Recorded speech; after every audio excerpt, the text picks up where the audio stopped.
अस्सलाम वालेकुम दोस्तों, मैं हूं मारजागा अब्बास और आप देख रहे हैं इस वक्त ईमान टीवी बिजनेस मोटिवेशन। दोस्तों, आज हम वीडियो में जो हमारा मौजू है वो है कम्युनिकेशन स्किल्स।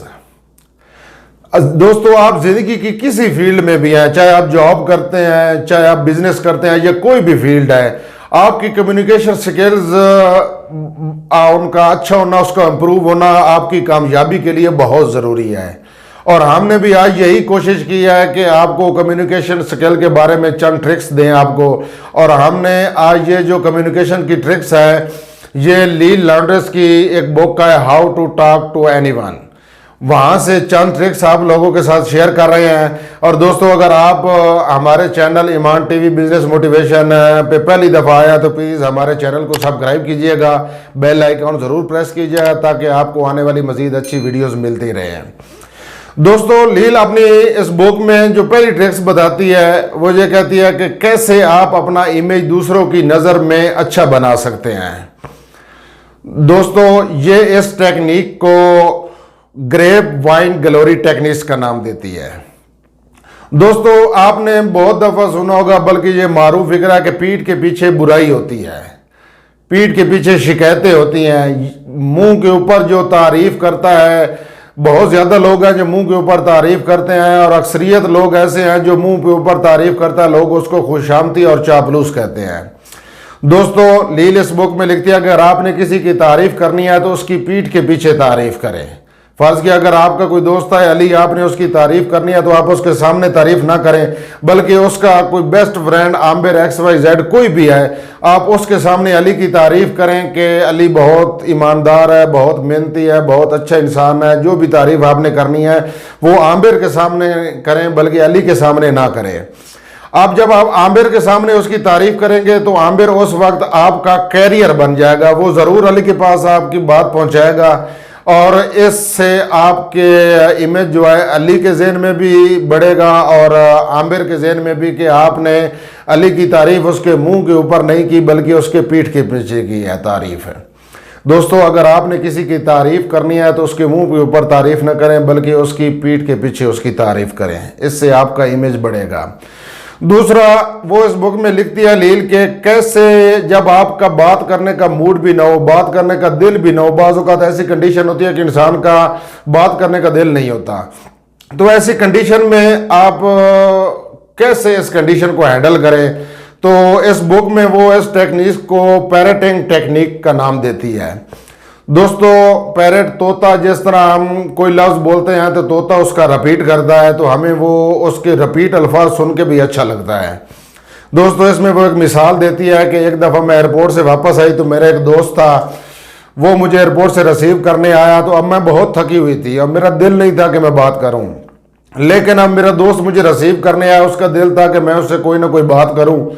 तो मैंने यही टेक्निक अपनाई कि मैंने उससे पूछा आप कहाँ से आ रहे हैं, तो उसने कहा मैं थिएटर से आ रहा हूँ। तो मैंने कहा ओ थिएटर, उसने कहा हाँ मैं थिएटर पे गया था, एक एक्शन मूवी देखी, बहुत ज़बरदस्त मूवी थी। तो मैंने कहा अच्छा एक्शन मूवी, तो फिर वो मूवी के बारे में मुझे बताने लगा, और मैंने घर तक उससे कोई नई बात नहीं की बल्कि उसी की बात में 2-3 वर्ड जो है वो रिपीट कर देती थी। और जब उसने वहाँ पे मुझे ड्रॉप किया तो उसने मुझे ये कहा कि लील आज आपसे बात करके बहुत मज़ा आया। हालांकि मैंने कोई अपनी तरफ से बात नहीं की, उसी की बात जो होती थी उसमें 2 या 3 लफ्ज़ रिपीट कर देती थी। जब आपका बात करने का दिल ना हो तो आप ये टेक्निक इस्तेमाल करें, तो इससे जो सामने वाला बंदा है उसको भी फील नहीं होगा और आप भी ईजी रहेंगे। नंबर 3 पे वो कहती है कि कोई ऐसा सवाल, कोई ऐसी चीज़ जिसका आप जवाब ना देना चाहें। हमारी ज़िंदगी में भी कुछ ऐसे सवाल होते हैं जिनका हम जवाब नहीं देना चाहते। जब हम किसी पार्टी फंक्शन वगैरह में जाते हैं तो वहाँ से हमारे से ये सवाल पूछा जाता है बार बार। इसी तरह उसने अपनी एक मिसाल दी थी कि मेरी एक क्लाइंट थी बारबरा, और उसका शौहर था फ्रैंक, वो दोनों एक बिज़नेस करते थे इकट्ठे फर्नीचर का। अब उनके दरमियान कोई मसाइल पैदा हो गए और उनकी डिवोर्स हो गई। अब डिवोर्स के बाद कुछ 6-7 महीने बाद एक फर्नीचर मार्केट का एक कन्वेंशन था। अब बारबरा को वहाँ पे शिरकत करना ज़रूरी थी। तो वहाँ पे जब गई तो एक औरत ने उससे सवाल पूछा कि ये आपका और फ्रैंक का क्या मामला हुआ। तो उसने जवाब दिया कि हम सेपरेट हो गए हैं, लेकिन हमारे कारोबार पे इसका कोई फर्क, नेगेटिव असर नहीं पड़ा। तो थोड़ी देर बाद उसने कहा कि ये कैसे हो सकता है कि आपकी डिवोर्स हो गई फिर भी आपका जो बिजनेस है वो इकट्ठा ही है, कोई ये फर्क नहीं पड़ा। तो उसने फिर वही जवाब रिपीट किया कि हम सेपरेट हो गए हैं, लेकिन हमारे बिजनेस पे इसका कोई फर्क नहीं पड़ा, कोई नेगेटिव असर नहीं हुआ। अब वो औरत इस सवाल पे भी मुतमईन नहीं हुई जवाब पे। उसने फिर उससे ऊंची आवाज़ में पूछा कि आप कैसे तलाक होने के बाद भी उसके साथ इकट्ठा बिजनेस कर रही हैं। अब दोस्तों हमारे यहाँ ये होता है कि कोई ना कोई बात उगलवाई जाए ऐसे मौके पे, ताकि वो जिस तरह कहते हैं ना, वो बात का बतंगड़ बना के फैलाया जाए। तो वो कोई ना कोई बात उगलवाना चाहती थी। तो उसने फिर पूछा कि ये कैसे मुमकिन है। तो उसने फिर वही जवाब रिपीट किया कि हम सेपरेट हो गए हैं, लेकिन हमारे कारोबार पे इसका कोई नेगेटिव असर नहीं पड़ा। अब दोस्तों वो शर्मिंदा हो गई और चुप हो गई। हमारे यहाँ भी ऐसे कोई ढीठ इंसान होते हैं कि उनको पता होता है ये सवाल जो है ये इनको हाल्ट करेगा, और ये फिर भी वो सवाल बार बार करते हैं। और अब भी ऐसी कंडीशन में ये जो टेक्निक है इसको ब्रोकन रिकॉर्ड टेक्निक का नाम दिया है लील ने अपनी बुक में। आप इसी टेक्निक का इस्तेमाल करें कि जो जिस सवाल का आप जवाब ना देना चाहें 2-3 बार वही पहला जवाब जो है वो रिपीट करेंगे, वो खुद ही शर्मिंदा होकर चुप हो जाएगा। नंबर 3 पे जो उसने इस बुक में लिखी है बहुत ज़बरदस्त चीज़ है कि कम्प्लीमेंट हमें रिसीव करना ही नहीं आता। अब किसी बंदे ने हमारी तारीफ कर दी कि आपका लिबास बहुत अच्छा है, और हमने आगे से रूखे से अंदाज से कहा कि बहुत शुक्रिया, ओ थैंक्स, या इतना अच्छा भी नहीं है। तो अब वो जो तारीफ करने वाला है ना वो डिसहार्ट हो जाता है कि यार मैंने फजूल में ये इसकी तारीफ कर दी। अब लील अपनी बुक में लिखती है कि जब भी आपकी कोई तारीफ करे तो आप फ्रेंच लोगों की तरह बिहेव करें। फ्रेंच लोग इस तरह, जब आप किसी फ्रेंच की तारीफ करते हैं तो मसलन उसको कहते हैं कि आपका लिबास बहुत अच्छा है, तो वो आगे से आपको कहता है ओ थैंक्स, बहुत शुक्रिया, लेकिन आपने जो लिबास पहना हुआ है वो पूरी पार्टी में बहुत ज़बरदस्त लग रहा है, किसी ने भी नहीं पहना हुआ, बहुत प्यारा है आपका लिबास। तो आपने उसकी जो तारीफ की उसने आपके लिबास से और ज़्यादा बढ़ के तारीफ कर दी। तो अब आपके ज़हन में भी उसका एक बहुत पॉजिटिव इमेज बनेगा कि इसने यार जितनी मैंने तारीफ़ की है उससे बढ़ के इसने मेरी तारीफ़ की है। और इस टेक्निक को बूमरैंगिंग टेक्निक का नाम दिया है इस बुक में लील ने।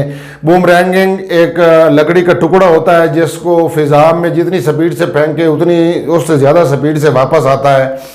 तो दोस्तों जब भी आपकी कोई तारीफ़ करे तो रूखे अंदाज से जवाब देने की बजाय उससे, बल्कि जो तारीफ़ कर रहा है उससे बढ़कर 2 गुना ज़्यादा उसकी तारीफ़ कर दें, तो इससे आपका इमेज बहुत ज़्यादा बढ़ेगा।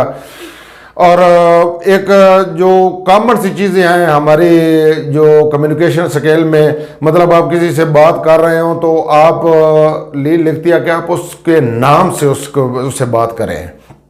दुनिया में सबसे प्यारा नाम जो किसी के लिए होता है वो उसका अपना नाम ही होता है। अब जब भी किसी से बात करें तो अपने नाम से ही उससे बात करें। जब भी आप किसी से बात कर रहे हो तो आपके चेहरे पे स्माइल होनी चाहिए ताकि उसको ऊपर लगे कि आप उससे बात करके आपको अच्छा फील हो रहा है। और दूसरा, लील इस बुक में लिखती है कि जब आप किसी से बात कर रहे हैं तो 70% उसको मौका दें कि वो अपनी बात रखे, और आप 30% बात करें।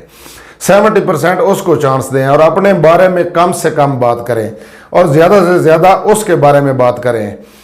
तो दोस्तों मसलन ये जो फजूल से वर्ड्स होते हैं, बाज़ औक़ात हम कम्युनिकेट कर रहे होते हैं आपस में, तो जैसे उस्ताद जी, बाबा जी, इस तरह के जो लफ्ज़ होते हैं ये आपके इमेज को बढ़ा नहीं रहे होते, बल्कि ये आपके इमेज को कम कर रहे होते। जब भी आप किसी से बात करें तो उसका नाम लेके आप बात करें, इससे उसको भी अच्छा फील होगा और आपका इमेज भी बढ़ेगा। दोस्तों अगर ये वीडियो आपको पसंद आई है तो प्लीज़ अपने दोस्तों में शेयर कीजिएगा। खुदा हाफिज़।